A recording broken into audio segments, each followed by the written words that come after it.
Good morning and welcome to week 3. Yep, week 3 already. Week 3 of LDS 500, Leadership, Power, and Service. This week we are going to be covering chapters 4 and 5. First we have chapter 4, the behavioral approach. In this chapter we're going to be talking about the behaviors of leaders. We talked about their traits before, their characteristics. And now we're going to be talking about how they behave. And typically, we behave in a task-oriented or a relationship-oriented.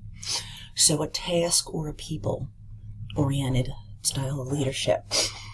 And again, one is not necessarily better than the other. Which kind of leads us into chapter 5, which is situational approach.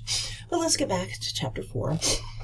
Are you a task leader or are you a relationship, a people leader? Again, one is not necessarily better than the other. It can be based on the situation. We're going to be learning different things about what it means to be task-oriented and why that is good, why that might not be the best, versus a relationship when it people-oriented. We're going to be talking about the Ohio State studies, the Blake Managerial Grid, the University of Michigan studies. We're also going to be talking about a middle-of-the-road management, being part task, part relationship. So we're going to get into some really good behavioral conversations this week. As always, at the end of the chapter, we have I'm so sorry.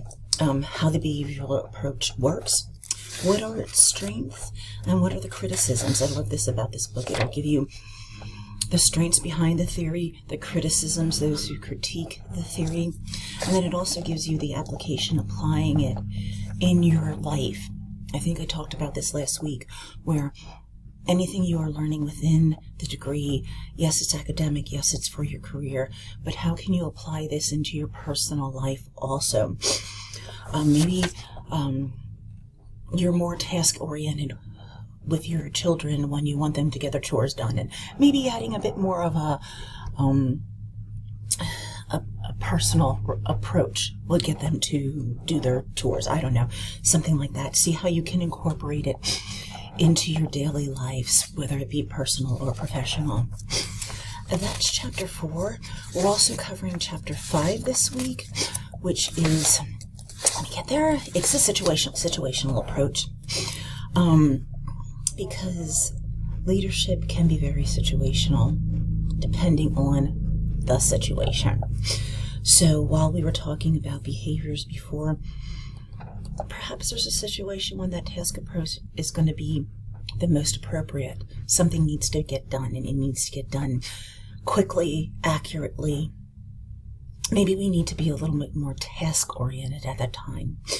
Or again, going back to my scenario of trying to get your kids to do the chores, maybe instead of focusing on the dishes, making it more of a personal touch on how they're helping the family, something along those lines. This is just coming off the top of my head.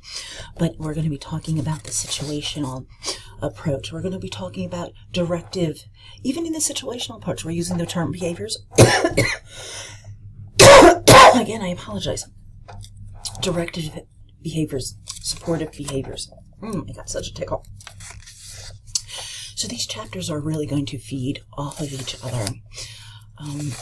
Again, at the back we have the strengths, the criticisms, and the application of them. So these are some really exciting chapters, really interesting chapters. Welcome, as I said, to week 3. If you have any questions, please reach out to me. Have a great week. Bye-bye.